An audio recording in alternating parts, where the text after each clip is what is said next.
জানো তো, শরীরের বয়স যতই বাড়ছে মনের বয়স দেখছি ততই কমে যাচ্ছে।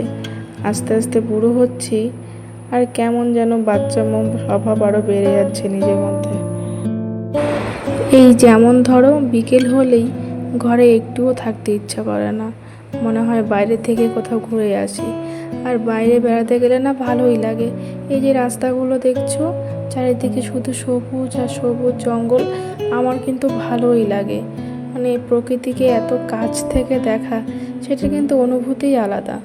আর সবুজ তো আমাদের চোখের আরাম, সবুজ দেখতে আমাদের ভালোই লাগে। কদিন থেকে এখানে ওয়েদারটা খুবই ভালো, মানে প্রতিদিনই বিকেল হলেই দেখছি ঝড় বৃষ্টি হচ্ছে।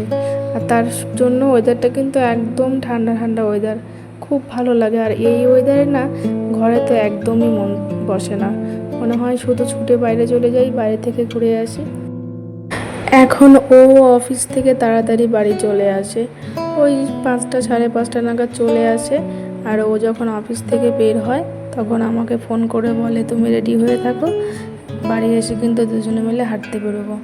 আর তাতে আমার ভালোই হয়, একা একা হাঁটতে যেতে হয় না, আর ভালোও লাগে না। আসলে তো এখনও এদিকে সেমন কিছু চিনি না, নতুন জায়গা, তাই ওর সাথেই বেরোই। তো সেদিন চলে গেছিলাম দামোদরের নদীর পাড়ে।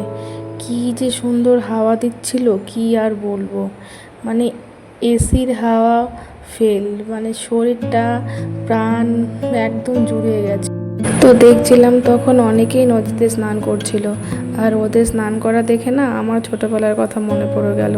ছোটোবেলা যখন পিসির বাড়িতে যেতাম, তখন পিসির বাড়ির পাশে একটা নদী ছিল, আর পিসির বাড়িতে যেতামই একমাত্র নদীতে স্নান করার জন্য। এত স্নান করতাম, যতক্ষণ না চোখ লাল হতো ততক্ষণ আর উঠতাম না, পিসি মেরে টেরে তারপর।